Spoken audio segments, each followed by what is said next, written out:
Well, folks, as you can see, I have Aristo with me again this morning, and he has a title. Necessity is the mother of change, and I'm going to let him, take it from wherever. We've only talked very, very briefly here so far, so go ahead, Aristo.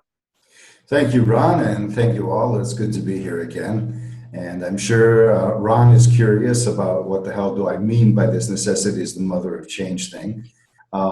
It's the conventional saying is necessity is the mother of invention. But that has a certain conceptualization, certain connotation, so I wanted to generalize it. At the same time, I was going to put a more catchy title, Necessity is the Mother of Resistance. But then we have the controversy, what you persist resists, and then the concept of resistance is tensing and clenching and a constipated attitude. And so, I wanted to generalize this because I wanted to globalize, pardon the pun here, to globalize. I've always, in the geopolitical realm, I've always resisted that saying what you resist persists, because to me, what you fail to resist persists.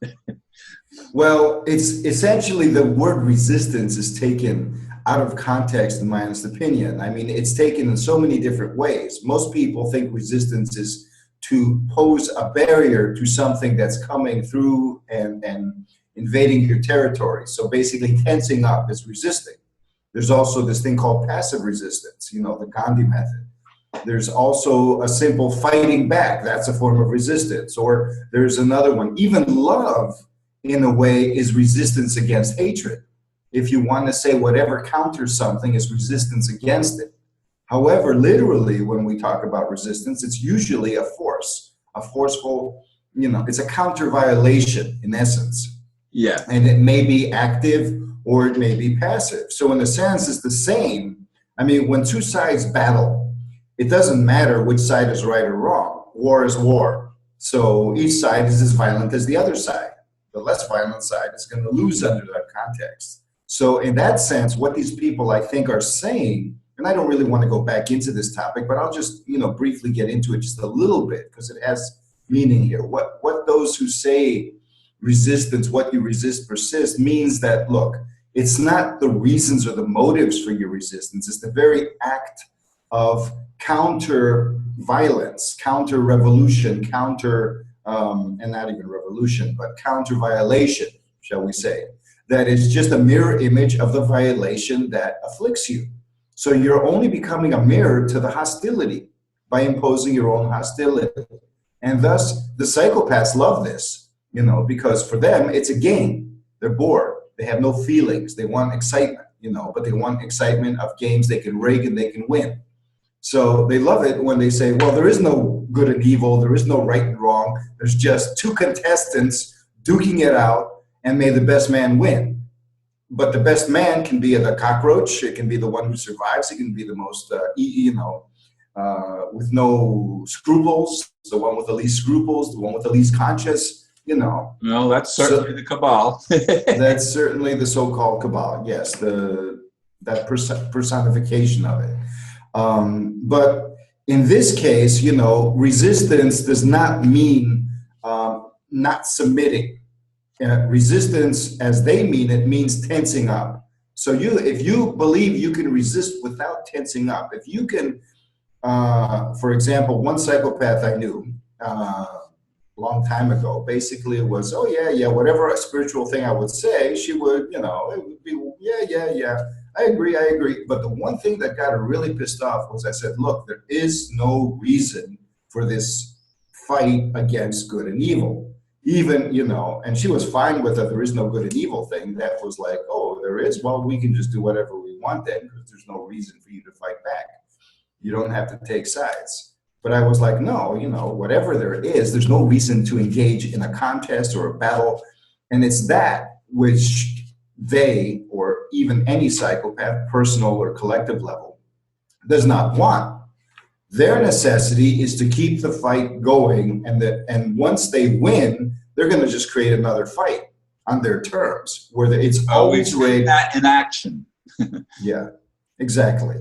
And it's just delusions of grandeur and all of this. And in the end, they might get so bored, they'll just commit suicide or destroy it. Or one of them is going to go so insane that they're going to do everybody else a favor. I mean, it's completely meaningless. And that is their existential title, their existential banner, their sign is meaninglessness.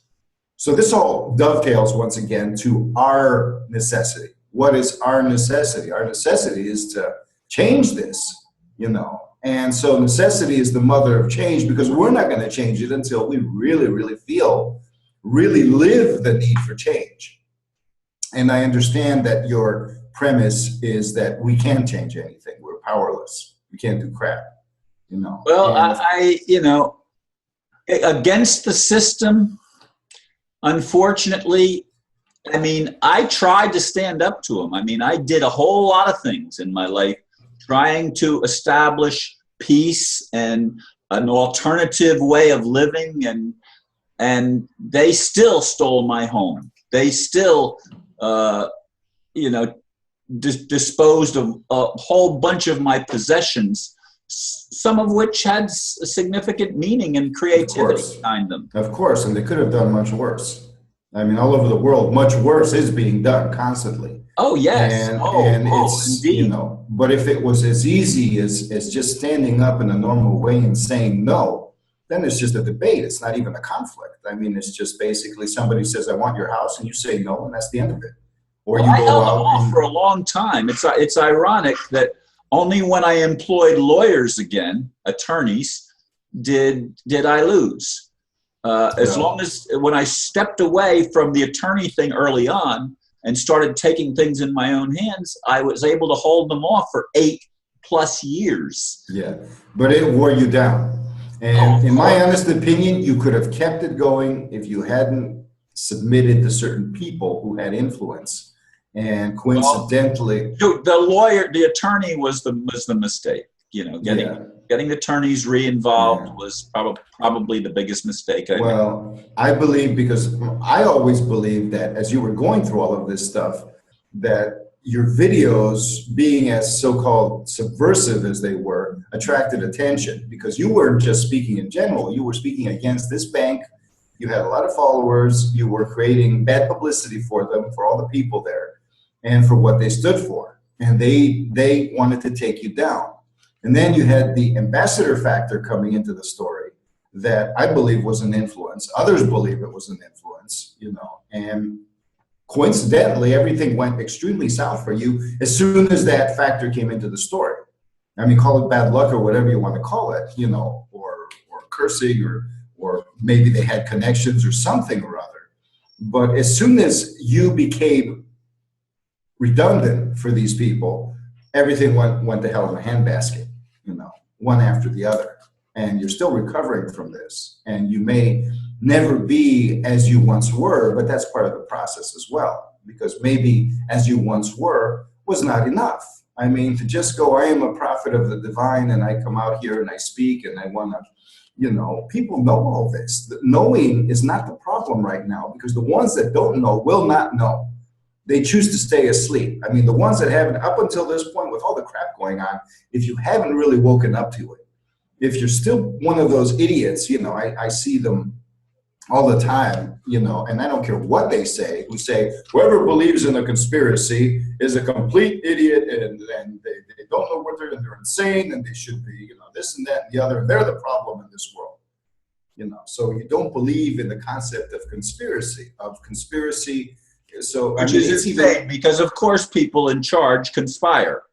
Everybody conspires in one way or another. Exactly. Come on. So if something is so prevalent like conspiracy, is that anybody who goes around and creates a strategy, in secret against every criminal is a conspirator. There's so much crime. Oh no, the criminals are just a few people. They're in the corners. No, there's such a thing as organized crime. It used to be that organized crime was itself a conspiracy. Oh, it can't be organized. It's a contradiction in terms.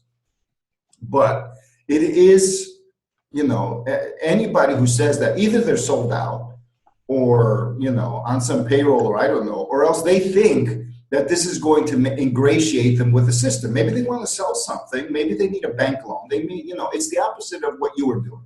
If you go and badmouth some institution, then, they might think that it's in their best interest to take you down.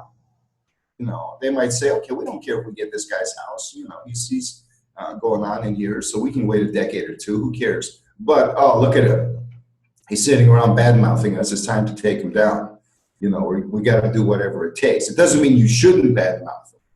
But what it means is that, other people will say, oh, so if I kiss up to the system, because the system needs me right now, it needs voices like mine to call, to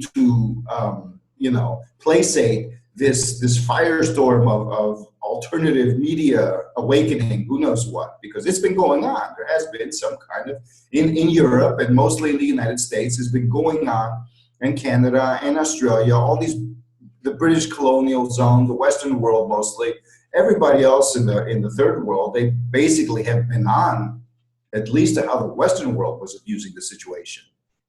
That leadership. And most of the third world is in some kind of non-democratic situation, you might say, non-republican at the very least. So in any case, finally, the second and first world wakes up, or at least and of course, the United States people usually think that they're the only ones. It's a strange thing, because to others, even Europeans, you get the impression that North Americans think they're the only people in the world, And so the world has awoken because the United States, 9/11, look, man, look at all the crap that's going on in the world. Whatever people say about 9/11, one event is really nothing. How many people have died in Iraq? How many people have died in Syria? How many people? Oh, that's just war. What, just war? You mean, what would happen if all these American soldiers were somehow brainwashed to attack their own country and start shooting people in New York City? I mean, how big of a trauma would that be compared to one building blowing up, or one ship going down, or one whatever, So these things are like iconic events that are even focused because they are meant to create a shock. In any case, much has been talked about, but my point is that all of this points to our necessity. Necessity is not just to be awakened anymore. And I've said this before, and I think others have said it.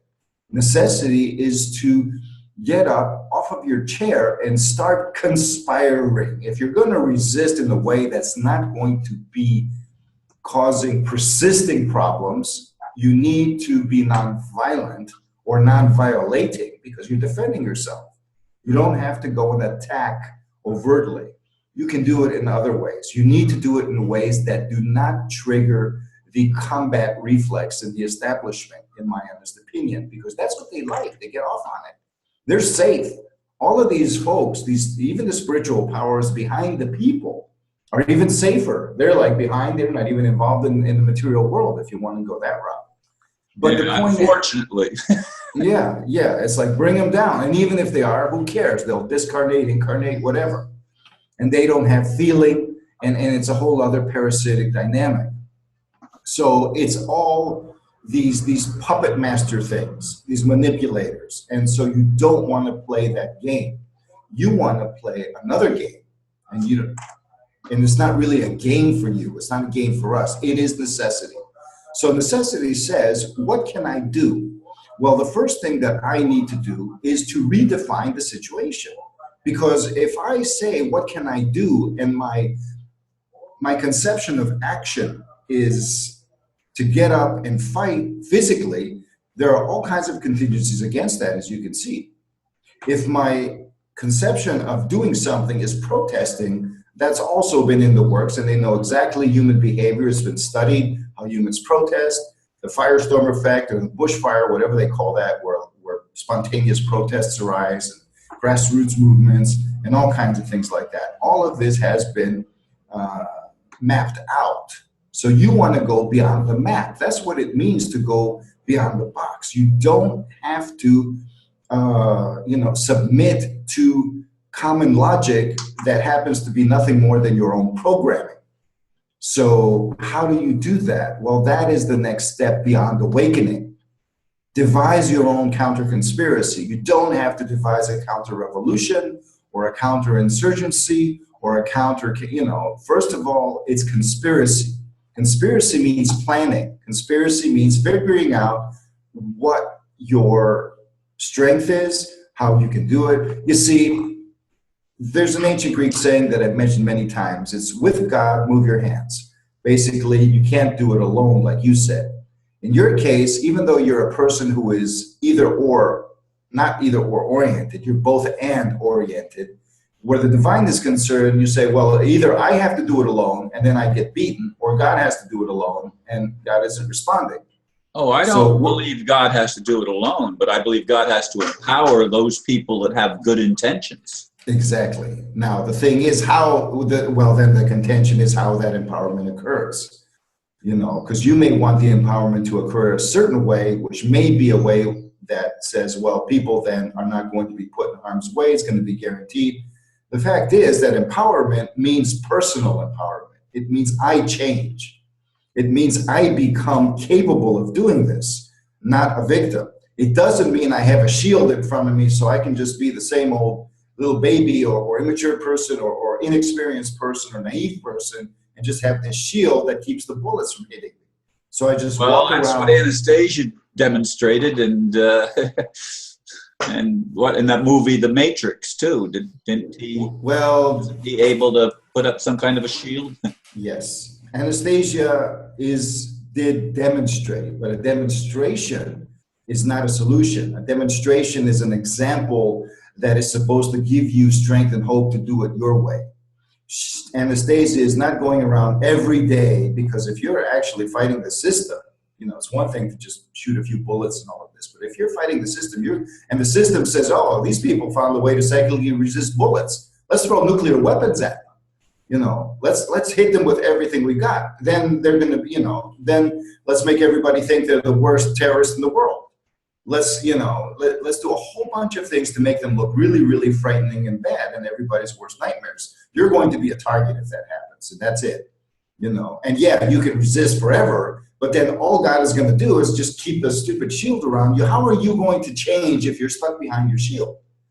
See, that's the challenge. You are not changing behind the shield.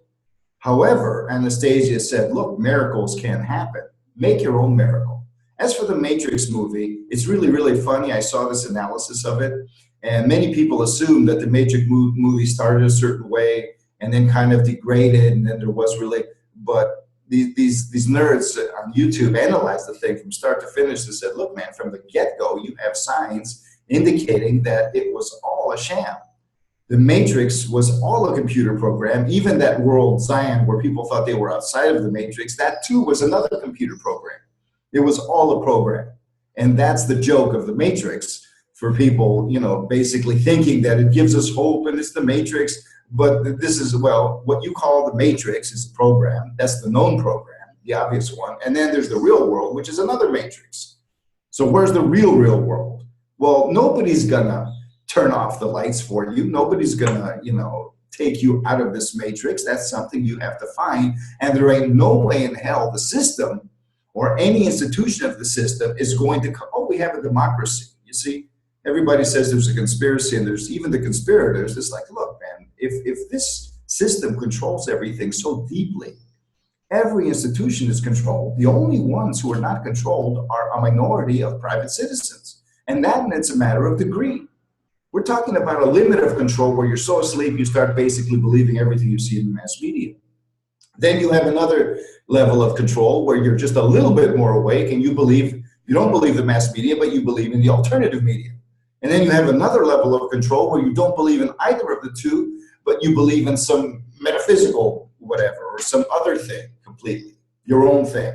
And then you don't believe, and some people don't. But then the more people release those matrices, the more they have nothing to grasp. So, you're left floating. And you're left insecure. And that is where you find the challenge, because is necessity strong enough to let you stand up to this insecurity? Can you create your own reality in that sense? That's what they mean. Creating your own reality doesn't mean creating your own matrix experience. It doesn't mean creating your own, physical manifestation. It means establishing your own existential priorities, your own stance, and your own ability to stand without being dependent on what reality does to you or for you. This cannot be done for most of us, including myself, and maybe anybody, I don't know, physically, it doesn't matter. However, if it is done psychologically, spiritually, mentally, and emotionally, usually, and this is also an esoteric truism, the physical will follow in terms of favorable events, not in terms of miracles. Why? Why not miracles? Because miracles are expensive and nature is frugal. Nature doesn't have energy to go around to empower all kinds of things, not because God is weak, but because manifestation is bounded. I've said this before. It's not because the spirit is willing, they say the flesh is weak. The flesh isn't weak. The flesh is simply structured. And you can't play with that structure arbitrarily. You'll end up collapsing the whole thing. The physical body, for example, is a dynamic system. You can't go around eating radioactive crap just because you feel like it. The physical body is going to collapse. You know, some people claim they do, and maybe, but you need to expend a tremendous amount of energy, and you need to correlate that energy into the physical realm in a way that's not going to harm it. So it's very, very tricky, and yet you're still messing around with the ecosystem of physical reality in a deeper sense, you might say. So the easiest way to go about it is to just say, look, let's do it with nature. Nature has this physical realm to keep us held in place so we don't dissipate. Because when you have all these crazy spiritual forces, if you don't have something to hold you in place, that's why in the spirit world, nothing is really done. You don't have solutions. All of the spirit world looks to the physical. That's why you have these conspiracy theories that say extraterrestrials want to hijack our planet. They want to terraform us. They want to hijack our souls. They want to walk into our bodies. They want to make us escape into the fifth dimension so they can come in and say, ah, sucker, we got you. We evicted you. Eviction is a metaphor for what's going on in the world, spiritually speaking. So that too is a grand necessity. I mean, if you break off from these matrices, let's say, then you will come into contact with this type of thing, which is nightmarish for somebody who is not able to stand on their own 2 feet, who is not somehow, and I'm not saying be some big sage or whatever, but because this is actually natural, awaken your sense of divinity, not being God like, a lot of Christians bitch at mystical types that say they think they're God and it's arrogant, and they're really demonic, they're Lucifer. It's like, look, man, no, awakening your divinity, you do not become a personified deity. That's a whole other story. You basically are in tune with your true nature.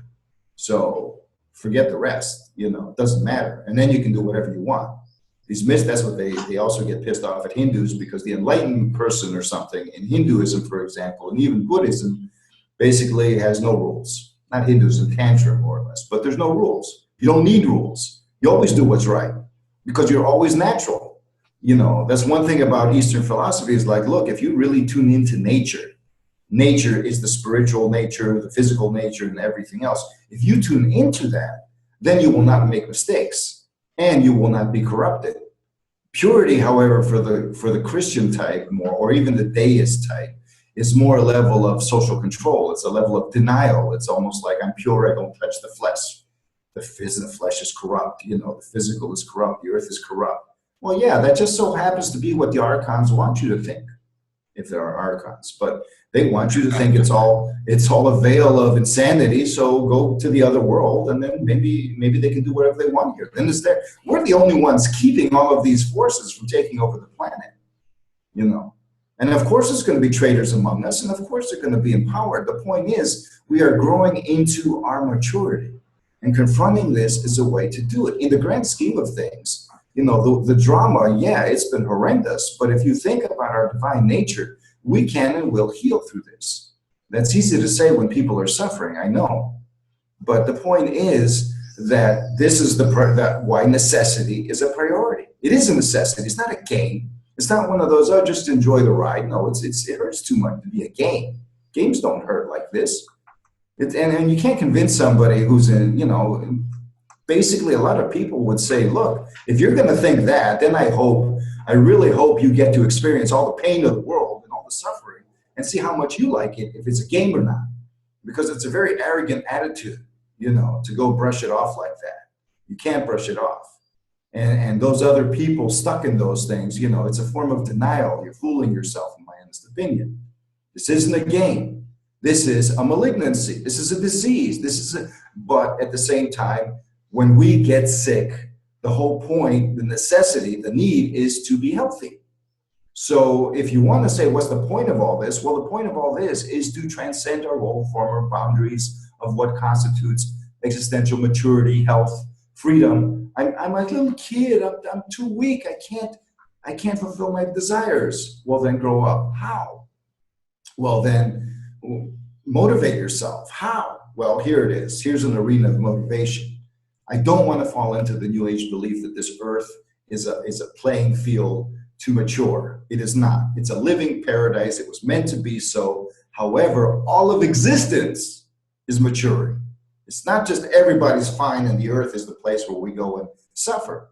All of existence is like that. It's all messed up. And many people who think they are connected to a spiritual plane are really connected to a higher mental plane, a higher mind type thing, where everything is in denial and basically only looks good. You think hell is under the ground? Who says that hell isn't up in the celestial realms? Hell is a spiritual domain. It is not a physical domain. Purgatory may be physical. So all of these things I'm kind of mixing. You can't, if you're a materialist and believe that there's no such thing as esoteric existence and meaning, well, maybe this is going to go over your heads and I'm not talking to you, but it doesn't matter. If you're a New Ager or any of these labels or an occultist, maybe I tend to veer away from the boundaries of what's acceptable in these particular belief system and just veer off and go to the other one and then go into the other one. And fine, we should be bold enough to create a synthesis of understanding, but this understanding should not be arbitrary. It should be founded on necessity. And we are challenged, therefore, to be able to define what necessity is. Yes, okay, somebody goes, I've woken up to a certain degree or whatever. Doesn't matter. I've woken up and I'm not like I was. Now what? That's where you contact necessity. What can I do? Nothing. Well, but I want to do something. I need to do something. Not I want to do something. Well, that means that there's a contradiction there between what I need to do and what I think I can do. So one of these two is wrong. Either I really don't need to do anything, or what I think I can do and I can't do is wrong, is mistaken. So I have to examine which it is. Maybe it's both. And that needs to be where I invest energy and awareness then, you see. It's all about where we invest our awareness, where we invest our energy, where we invest our commitment. So it's not going to take, let's put it this way, it won't be taking a day and a night to make changes. Couple more minutes, by the way. Okay. However, the important thing is that, and this is, I truly believe this, I've seen this, or at least I thought I saw this, is that if you engage in something meaningful and purposeful that actually has a promise of making a difference, even if it's not making a visible difference, if you do this, then you will contribute to things being delayed enough so we can buy time. You will also contribute to the suffering being mitigated in ways you cannot see, because the whole point is that this matrix wants to terrify you. It wants you to panic. Look at the fact that this is what's going on. We are pushed to panic. If the idea was to actually destroy us, things would be a lot more violent. We want to be, they or whatever. The whole point is for honest people to be demoralized, not your average sleeping person. In a way, those are almost like, cannon fodder at this point. A lot of the average people in the world, or the people that have bought into the system or are slaves to even the most well-meaning belief system. Anybody can be like that to a degree. Present company is not excluded. Anybody can be like that. Even if this happens, you still have a point of taking the next step. So it doesn't really matter. You're not trapped. You never have been trapped. But at the same time, it is not in our best interest to trivialize the situation. So can we not trivialize the situation and at the same time not feel, imprisoned and hopeless? Or let's turn it into the positive. Can we see the depth and seriousness without falling into despair? You know, and that is the challenge, I believe. I believe necessity is the key. I believe that we have learned what we have learned, we have awakened what we have awakened, you know, in us, and it's time for us personally, without going out and doing it conventionally, but in ourselves, in our private zones, to conspire with our own being first. So the conspiracy for us, or the counter-conspiracy, begins within, in my honest opinion. Necessity, indeed, is the mother of change, if not the father as well. So with that, thank you very much for listening, and I bid you a fun, good 24-hour period, and a good year, and a good month, and all of that. Namaste. Namaste, Aristo.